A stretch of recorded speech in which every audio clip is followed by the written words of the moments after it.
Hey guys, what's going on? So today we're going to rebuild the carburetor off of the 2001 Honda Reflex scooter. 29.94, I don't know if you can see that. So 30mm carburetor. One of the things about working on carburetors is make sure you label where you remove all of your vacuum lines from. I labeled just what they were and where they went on the bike. I actually just went hose 1, hose 2, hose 3, so I know what order they go back in. You can do something as simple as that. Alright, so let's get into the guts of this. For those of you that have never opened a carburetor before, it's pretty easy. You just kind of want to make sure that you have all the right tools and you have a space to put all of your nuts and bolts and screws that come out of the carburetor. Typically, carburetors are held together with Phillips head screws. If you start stripping them, which you probably will, I tend to replace them with an Allen headed screw or an Allen headed bolt to prevent that stripping in the future, because Allen heads rarely ever strip, and if they do, there's a bigger head on them, so you can actually get a tool on it, or you can, you know, cut a chamfer in it or do something to actually remove it with another tool. The SE valve here, which I just learned what is today, I've already removed. It's held in with this C-clamp right here. So this C-clamp will go in this groove right here, and when you go to put it back together, it'll only go that deep. Okay, so that's another good thing to have, is a little magnetic bolt bin. Like I said, the tools you're going to need are basically, I have 3 different sizes of Phillips head screwdrivers, a pair of needle nose pliers, and a little wire that I've taken out so I can get into all the jets and stuff and clean those out. The stuff I'm going to be used to cleaning it is this Gunk carburetor cleaner kit. As I take parts off, I'm going to put them in this dish, lift the dish up, put it into the Gunk, and let it sit for about 45 minutes. It is safe for plastic parts and for rubber parts, so you can definitely put everything that's on a carburetor in there. Some things that you don't want to put in there, anything with electronics on it. So let's remove this clamp. Now see there's a lot of corrosion up under that cap, and that really doesn't affect anything as far as the way the carburetor runs, because that part really doesn't touch the carburetor. We have the spring, and then we have your carburetor slide.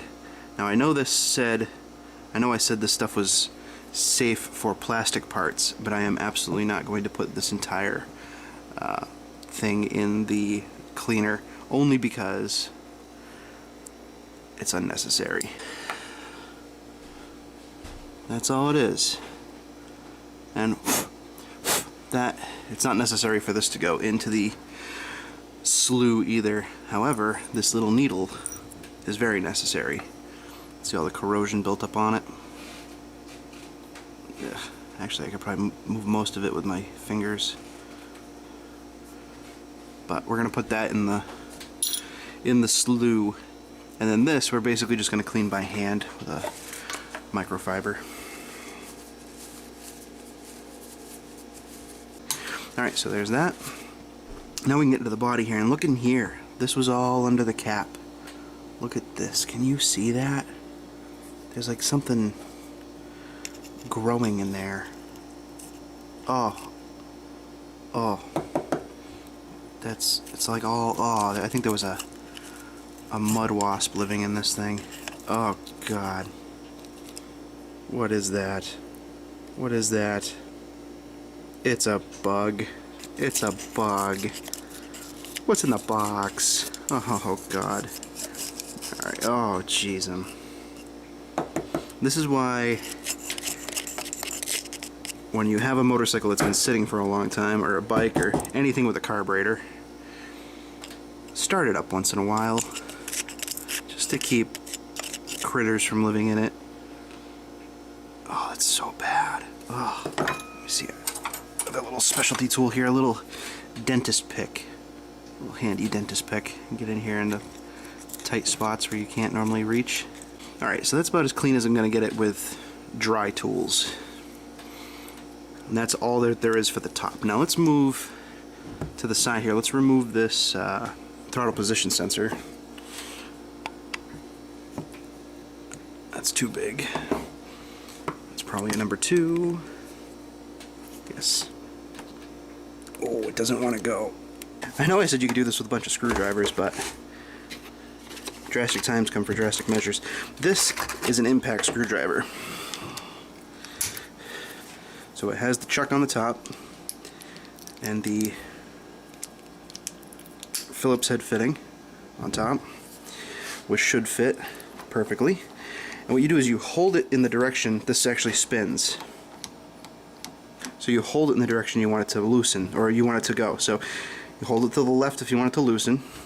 You put pressure on it, you kind of hold it down, and you take a hammer, and you just go like that. And with that one move, I've loosened that screw. I'm going to reclamp it now. Careful not to damage anything. Put it in the other screw that was stuck. Hold it to the left. Now it goes up and down too. You want to make sure you hold it up and to the left. You don't want any tension on the spring because that's what's going to do the work. And then like that. So what that just did, see, hardly any damage, which is good. I could take this little tiny screwdriver now and take these screws right out because it broke them loose. Love that tool. And that's that. Alright, there's a coupler. I think that's everything for this side that needed to come off. Oh, we do need to try to remove that screw. So the next thing we're going to do is we have to remove this air fuel screw. So it's got a little flat side on it. So what we have to do is we have to put our screwdriver, a little flathead screwdriver, in there on the flat and walk it around to turn it. And what we're going to do is we're going to screw it in as far as it goes, counting the turns. So we're at just about a half turn now. Half turn. Keep screwing in. It's 1 3/4 and it's not moving anymore. So from the factory this was set at 1 3/4 out. So now what I'm going to do is take my Sharpie here. I'm going to write fuel screw 1 3/4 out. So you can see that. So now I know when I turn this all the way in, when I reinstall it, I have to back it out 1 3/4 turns to be where it was stock. Pull it right out. There we go. Now that little needle in there, see how dirty it is? I got really dirty. Really dirty. Focus. So we're going to put that in the cleaner. This is your idle adjustment. It's kind of neat. It's like one big cord. Kind of neat how they constructed that. Let's see if we can get this out without having to use the impact screwdriver. Oh, we're going to have to use the impact screwdriver. Now we can get that off again using a tiny screwdriver. Alright.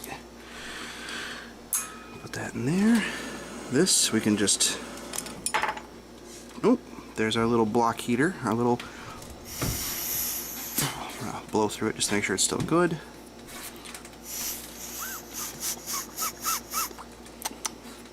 A little coolant in there, but that's it. That's just a little heating block. It's pretty neat that that actually is enough to warm the carburetor. So we're going to set that aside here. Continue to unscrew our idle adjustment. Don't want to lose the spring. That can sit right in here. And now we have good access to this screw that's really monkeyed up.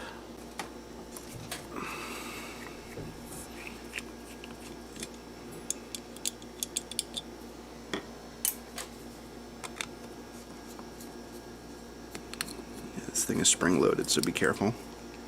This is your air shutoff. This is very clean, so that's good. The spring is very clean, it's like brand new. And the baffle is like brand new. It's in very good shape. And that's it, that's all that's in there. That and a little bit of water, which shouldn't be in there.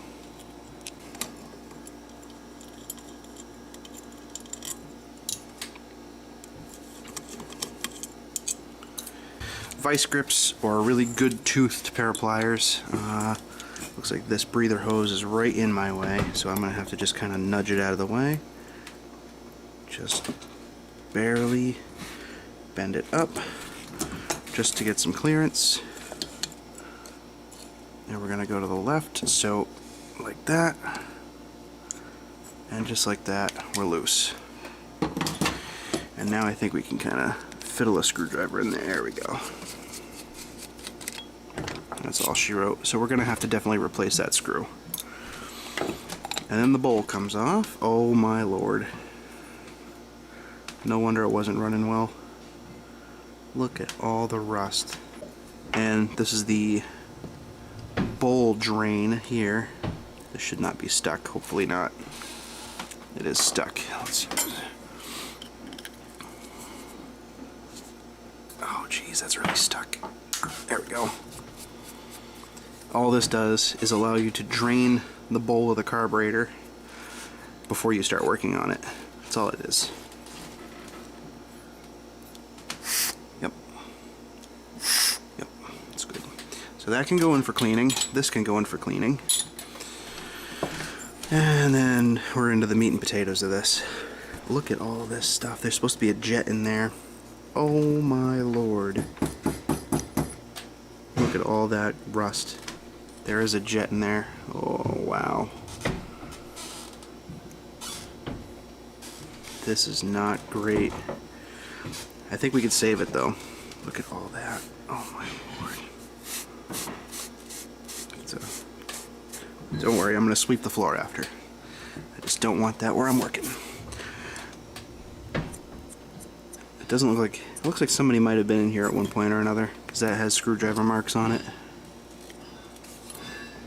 The trick about doing jets is to always get the right size head of your screwdriver for the right size jet. Don't use a screwdriver that's too small, because you will strip them.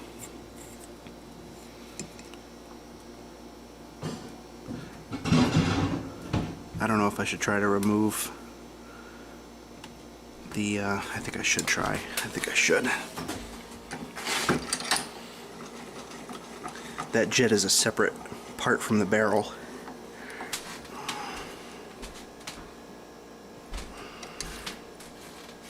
Put that in there well. Yep, good. Came right out. Yep.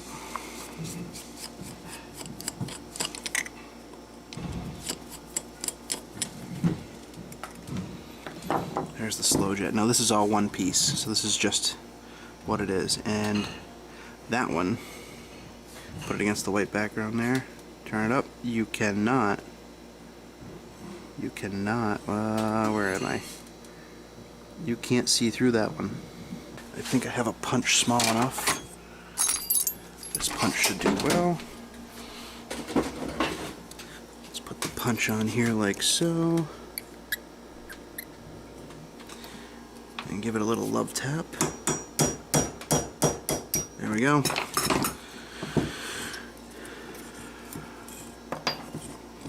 Ooh.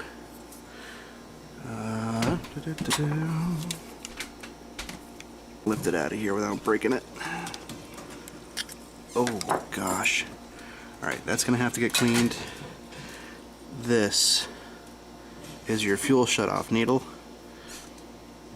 Look at all the bad gas that just rusted in there. That'll get cleaned.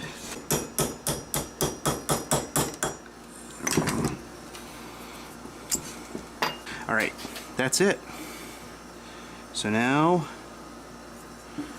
we dunk the carburetor. So let's see how we can do this. Let's see if we can get all this done at once.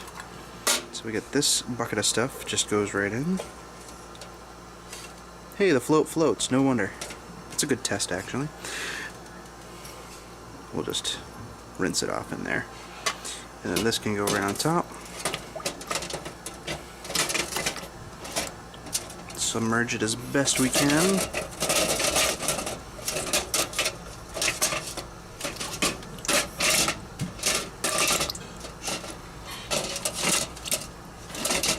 There we go. At least all the orifices are in there.